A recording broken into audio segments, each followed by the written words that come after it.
반갑습니다. 타임 레버리지. 시간을 들여 막대한 수익으로 치환한다. 주말이 밝았죠? 네, 주말인데도 불구하고 또 이렇게 제 영상을 찾아주셔서 대단히 감사드리고요. 오늘도 함께 성장해 주심에 대단히 감사드립니다. 제가 밑에 뭐라고 좀 써놨죠? 제가 채널을 운영한 지도 벌써 1년 반, 이제 2년 가까이 돼가고 있는데 채널을 운영함에 있어서 이 타임 레버리지라는 채널의 색깔, 앞으로의 비전에 대해서 한번 써봤습니다. 투자에 대한 동기부여, 그런 마인드셋 전달드릴 수 있는 것과 진심으로 여러분들과 함께 성공 투자를 하고 싶다라는 그 마인드로서의 그 선한 영향력 앞으로도 계속 표출을 해야 되겠죠. 그뿐만 아니라 제가 공부하는 것들을 전달드릴 수 있도록 투자 인사이트 제공하는 것, 그리고 구독자님들과 그들이 돈을 만드는 사이클에 합류해서 조금 시간을 들이면서 돈을 만들어가는 그 가치 투자를 전파하는 사람, 좀 더 롱텀으로 봤을 때는 대한민국 사람들이 돈에 대한 공부, 크립토에 대한 공부를 잘할 수 있는 환경과 토대를 마련하고 싶은 게 저의 궁극적인 목표라고 말씀을 드렸죠. 이 투자사건 학교의 교장이 되는 그날까지 저는 계속적으로 이 채널을 꾸준하게 영위할 생각입니다.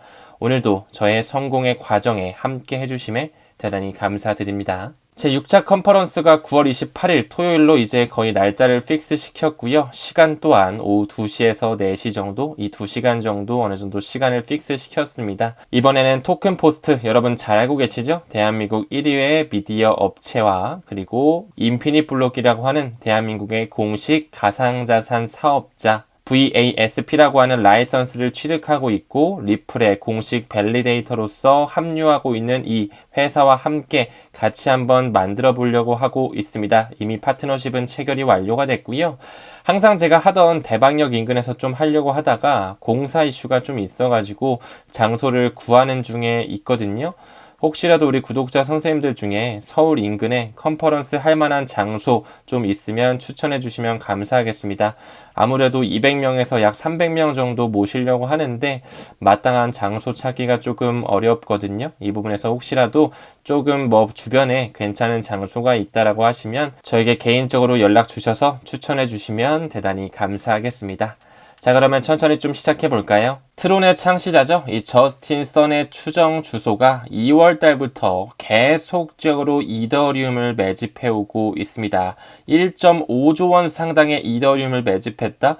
과연 한 개인만의 돈일까요? 저는 저스틴 선 뒤에 중국 정부를 필두로 한 그 세력들의 움직임이 숨어져 있다라고 생각을 합니다. 즉 다시 말해 그 세력들이 지금 현재 이더리움은 아직까지도 저평가되어 있다 이렇게 보고 있다라는 것이겠죠. 저스틴 썬뿐만 아니라 많은 자산가들 그 기관 투자자들이 순매수 자산 1등으로 뽑힐 만큼 이더리움이 지금 현재 굉장히 저평가되어 있다는 것이 눈에 보이고 있습니다. 이제 슬슬 이번 달 안쪽으로 이 ETH에 대한 현물 ETF가 공식적으로 승인될 뿐만 아니라 거래가 시작되면서 기관의 채택이 또 얼마나 물밀듯이 들어올지 지켜봐야 될 필요가 있겠죠? 다음 기사 봤을 때 코인베이스가 보이면서 이 SEC의 게리 겐슬러 소환 시도에 대한 이 코인베이스의 노력 재검토를 요구하면서 미국 판사가 지금 현재 아직까지도 저울질하는 모습이 보여지고 있죠.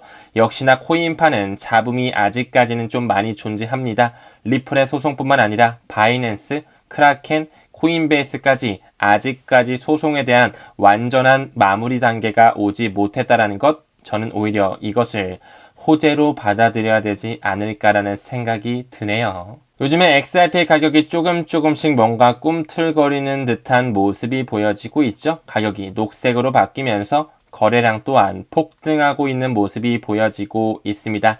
정말로 3분기 안에 소송이 끝난다면 XRP의 폭발력이 어느 정도까지 이뤄질지 여러분들 또한 아마 예상하긴 좀 어려우실 겁니다. 그쵸? 저 또한 예상이 안 돼요. 얼마나 큰 폭발이 나오게 될지 아무도 예상할 수는 없겠지만 6년이 넘는 시간 동안 눌러왔다라는 것, 어폐가 있는 말도 안 되는 상황이 계속적으로 펼쳐져 왔다라는 것은 이미 팩트라고 말씀드릴 수 있겠죠. 그 부분의 일환으로 제가 항상 XRP 가져갈 때 2025년 연말 11월 때까지 항상 그 타임라인을 가져가자라고 말씀을 드렸습니다. 이 반감기를 지표로 한 1430일을 기준으로 했을 때 역시나 이제 우리는 이 분런이 시작되는 단계에 있다라는 것을 알 수가 있습니다. 이제 슬슬 올릴 수밖에 없는 시기가 도래할 것입니다. 그 부분에 있어서 우리가 코인을 가지고 있을 때 어느 정도의 가격선에 매도를 맞춰 놓을지 또한 기준을 정해 놓을 필요가 있겠죠? 내일 라이브에서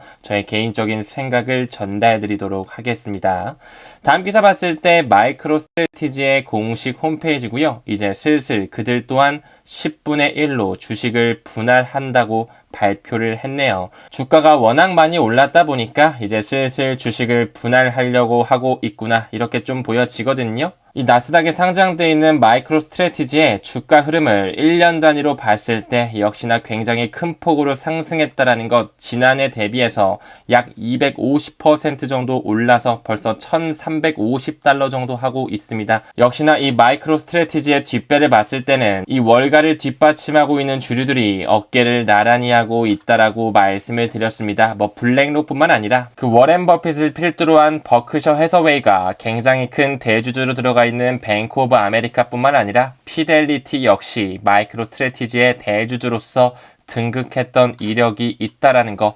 실질적으로 그 회사는 비즈니스 인텔리전스, 이 BI 회사란 말이에요. 하지만 이제 슬슬 그들 또한 이 비트코인 네트워크 개발에 직접적으로 참여하면서 비트코인을 계속적으로 기업 단위로 엄청나게 모으고 있죠. 그들이 모은 비트코인은 어느 국가 단위의 매집 현황보다 현저히 높은 수준이라고까지 말씀을 드릴 수 있습니다. 여기도 역시나 뱅가드 그룹과 블랙록, 아메리칸 펀드, 그리고 모건 스탠리까지 모두 나열되어 있는 것 또한 확인할 수가 있습니다. 이 부분에 있어서 우리가 하나 더 주목해야 된다는 것, 여기에 이 뱅가드 그룹이 굉장히 깊숙하게 끼어 들어가 있지만 아직까지 그들은 표면적으로 이 비트코인 현물 ETF를 취급하지 않는다라고 하면서 많은 고객들이 또한 실망하며 떨어져 나갔던 이력 또한 있죠. 하지만 뒤에서는 그 블록체인과 굉장히 연관성을 가져가고 있는 마이크로 스트래티지뿐만 아니라 채굴 기업이라든지 코인베이스와 같은 그런 거래소에 뒷배로 모두 참여를 하면서 대중들은 모르게 비트코인 그런 크립토 시장에 굉장히 직접적으로 관여되어 있다라는 것 말씀을 드렸고요. 실제로 이 블랙록과 함께 경단위의 자산을 굴리고 있는 이 뱅가드 그룹이 비트코인 현물 ETF를 오픈하면서 취급하게 된다는 것 또한 엄청난 호재로 받아들이면서 기폭제 역할, 상승의 윤활제로서 활용될 수 있다라는 것입니다. 그렇기 때문에 또 뱅가드가 표면적으로 어떻게 움직이는지 또한 우리가 면밀하게 살펴볼 필요가 있겠죠. 이 미국의 샌프란시스코 연준의 총재 데일리 같은 경우 이렇게 말하네요. 최근 경제 지표가 잘 나왔기 때문에 이제 슬슬 금리 인하가 정당해졌다라고 이야기하면서 최근에 CPI가 나왔죠. 이 소비자 물가가 4년여 만에 드디어 전달보다 하락된 느낌, 즉 이제 슬슬 물가가 잡혀가고 있다라는 것처럼 지표를 뿌려대고 있습니다. 그러면서 이제 금리 인하에 대한 기대감, 유동성을 풀 수 있는 그 수도꼭지를 열 수 있다라는 가능성을 내포하고 있죠. 시카고 연은 총재 이 굴스비 또한 이렇게 말하고 있습니다. 이제 금리 인하가 곧 무르익을 것이라고 하면서 9월 달에는 확실히 금리 인하가 될 수 있다라는 스탠스를 취하고 있습니다. 그뿐만 아니라 JP모건 역시도 금리 인하 예상 시점이 9월로 앞당겨지면서 이제 슬슬 금리 인하에 대한 스탠스를 여러 고위급 인사들과 기관에서 이야기하고 있죠. 이런 금리 인하 가능성이 높아짐에 따라서 유동성이 풀릴 수 있으니까 코인 시장이라든지 증시가 엄청나게 오르겠구나 개미들은 생각했겠지만 동반 하락하면서 암호화폐 황소들 또한 당황했다라는 이런 기사들이 뿌려져 나오고 있습니다. 이렇기 때문에 우리가 단타를 치면 안 된다, 위험하다라는 것이겠죠. 지표만 보고는 롱이냐 숏이냐 맞추기 어렵다라는 것입니다. 반드시 최근에 S&P라든지 나스닥이 올라간 것처럼 이제 코인 시장 또한 그들이 끌어올릴 시기가 다가올 것입니다. 역시나 CME 페드워치를 봤을 때 9월 18일에 있을 FOMC 회의 금리가 인하될 확률 25bp 정도 낮출 확률 약 85% 정도 보여지면서 금리가 한번 인하될 수 있는 가능성이 현저히 높게 지표로서 연출되고 있습니다. 근데 정말 해당 기사처럼 이제 물가도 어느 정도 잡히는 것 같고 연준이 금리도 내리겠다라는데 왜 코인 시장은 아직까지도 지지부진한 흐름을 보여주고 있을까요? 아직 그들의 시기상조, 시기에 저울질을 하고 있다라는 것이겠죠? 그들은 여러 가지 재료들 중에 소송이라거나 독일 정부의 매도라든지 마운트곡스, FTX의 그런 이슈들 하나씩 정리를 하면서 반드시 3분기 안에는 좀 끌어올리는 듯한 모습을 연출시킬 것입니다. 지금 이 정도 개미털기 했으면 어느 정도는 꽤 많이 떨어졌을 것이란 말이죠. 그 부분의 일환으로 이제 독일 정부가 소유하고 있는 비트코인 3억 달러 이하로 축소가 되면서 매물을 이제 던진다라는 그런 압력이 완화되고 있다라는 기대감이 점점 불어오고 있고요. 그렇기 때문에 이제 그들이 개미털기를 위해 활용했던 독일 정부 전략은 점점 시들어져 가고 있습니다. 더 나아가서 마운트곡스라든지 FTX의 채권자 명단에 대한 상환 역시 그렇게 큰 포션은 아니다라는 것 반드시 인지해 주셨으면 좋겠고요. 다음 기사 봤을 때 테슬라의 로보택시가 항상 8월 8일날 공개가 되니까 우리가 한번 서머 랠리를 기다려보자 했는데 조금 연기가 되면서 최근에 주가 또한 다시 한번 좀 급락했던 모습이 연출되고 있거든요. 역시나 코인 시장과 병렬적으로 볼 필요가 있어 보입니다.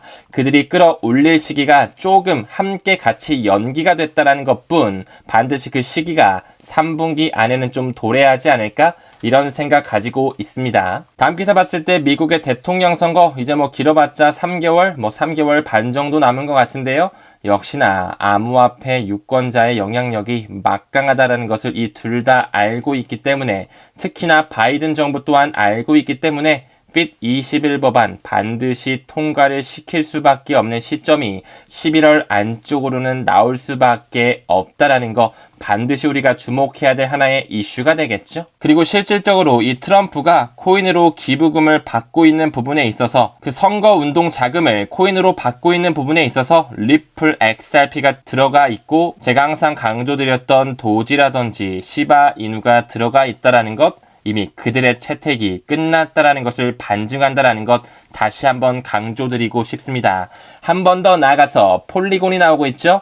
대형 고래들이 활동 급증하고 있다라고 하면서 기술적 진전에 관심을 보이고 있다라고 하는데 저는 이 폴리곤 또한 굉장히 엄청나게 리플 못지않게 저평가되어 있다. 반드시 우리가 포트폴리오 분산화 작업할 때 참고해야 되는 그런 토큰이다라고 말씀을 드리고 싶어요. 세계 경제 에서도 이 이더리움의 대표 레이어 2로서 확장 플랫폼이라고 입증을 하고 있다라는 거. 하지만 이 마틱 같은 경우 지금 현재 이어 투 데이트 자료를 봤을 때 50% 넘게 급락을 보여줬다라는 거 엄청나게 저평가 있다라고 말씀을 드리고 싶습니다. 여기 보이는 이 빨간색 게이지로 보이는 이 코인들 XRP뿐만 아니라 에이다, 아발란체, 폴카다 체인링크, 라이트코인과 이 폴리곤 마티까지 우리가 지금 현재 집중해야 되는 코인이다. 다시 한번 좀 강조드리고 싶습니다. 다음 기사 봤을 때 연준의 의장 파월이 이렇게 말하고 있어요. 이제 슬슬 스테이블 코인 규제, 이제 슬슬 USDC, USDT, 그리고 이제 리플이 찍어낼 RLUSD 받아들일 준비를 하고 있다라는 것이겠죠. 하이라이트를 잠깐 보게 되면 이제 파월 연준의 의장은 올해 연말까지 스테이블 코인 법안 통과를 지지하고 있고요. 역시나 마찬가지로 미국 달러와 연계된 암호화폐를 규제하는 것을 목표로 한다라는 거, 이는 반드시 리플의 리얼 USD, RLUSD와 연관성을 가져갈 수밖에 없을 것입니다. 그 부분 일환으로 리플사가 올해 하반기에는 달러 기반의 스테이블 코인 시장에 진출한다라는 것, 이미 그들과의 대화는 끝이 났습니다. 미국의 단물 빼기 마지막 스테이블 코인을 받아들이면서 XRP 레저의 운동장이 더욱더 활성화되는 것을 지켜보시길 바라겠습니다. 제가 항상 금융 피라미드를 말씀드리면서 여러분께서 잘 알고 계시는 시티라든지 JP모건 체이스, 골드만삭스라든지 뱅크 오브 아메리카, 웰스파고 이런 사립은행들의 집합체가 바로 연준이라고 말씀을 드렸고요. 그 연준 위에 IMF와 월드뱅크 그리고 가장 우두머리 세력에 BIS가 있다라고 말씀을 드렸죠. 이미 그들은 연준과 함께 과거부터 시나리오를 설립해서 이 금융 피라미드의 상단에 위치하고 있는 기관들과 파일럿 테스트를 마치고 블록체인이 탑재된 새로운 금융 시스템을 준비하고 있다라고 말씀을 드렸습니다. 초반에 언급드린 것처럼 아직까지 코인 시장에 있는 잡음들, 크라켄과의 소송, 코인베이스, 바이낸스와의 소송, 리플 대 SEC의 소송, 이제 슬슬 종결 스탠스가 반드시 다가올 수밖에 없는 부분에 그 바이든 행정부가 핏 21 법안을 통과시켰을 때 이제 SEC의 역할이 축소될 수밖에 없다라는 거, 이제 슬슬 그 CFTC라고 불리우는 미국의 상품선물거래위원회, 그들의 권한이 점점 커지면서 리플이 상품이다라고 완전하게 규제의 명확성을 가져갈 수밖에 없을 것이다. 왜 그렇죠? 이 핏 21 법안 자체가 미국의 상품선물거래위원회 이 CFTC의 디지털 상품에 대한 새로운 관할권이 부여가 된다라는 것을 미루어 본다면 반드시 리플 쪽에 유리하게 작용될 수밖에 없다라는 거, 전 CFTC의 의장은 이미 과거부터 2020년도부터 리플은 상품이다라고 이야기한 바가 있었다라고 말씀드렸죠. 이제 슬슬 호라이즌 프로토콜에도 제가 항상 강조드렸던 리플의 XRP 뿐만 아니라 카르다노 에이다와 체인링크 또한 뉴 리스팅이 되면서 점점 가치 반영이 될 수밖에 없는 움직임이 보여지고 있습니다. 그들끼리 기간의 검증이 끝난 그 펀더멘탈이 강한 친구들끼리 반드시 살아남으면서 미래의 디지털 생태계 쓰임이 있는 유틸리티가 더욱더 돋보일 수밖에 없다라는 것을 미루어 본다면 리플, 체인링크, 폴카닷, 카르다노 에이다, 폴리곤 이런 친구들 우리가 지금 굉장히 싸게 매집할 수 있는 기회의 순간에 있다라는 것 반드시 염두하셨으면 좋겠네요. 6년이 넘는 시간 동안 리플을 눌러왔습니다. 그때는 정말 6만%가 2주, 3주 만에 있었죠. 엄청나게 폭발적인 상승이 올 수밖에 없는 그 시기 다시 한번 역사적으로 반복될 것이라고 보고 있고요. 반드시 우리는 얼마 정도의 매도하고 이 리플을 왜 2025년 말까지 가져가야 되는지 공부를 통해서 본인만의 마인드셋, 확신을 통한 가치 투자를 꾸준하게 이어갈 필요가 있습니다. 내일이죠. 일요일 저녁 8시에 또 라이브에서 함께 하시면서 매도 타이밍, 결과, 기준치를 또 어떻게 잡으면 좋을지 함께 소통하는 시간으로 찾아뵐 수 있도록 하겠습니다. 금일도 시청해주심에 대단히 감사드리고요. 주말 잘 보내셨으면 좋겠습니다. 우리는 모든 면에서 점점 더 좋아지고 있습니다. 감사합니다. 성투합시다.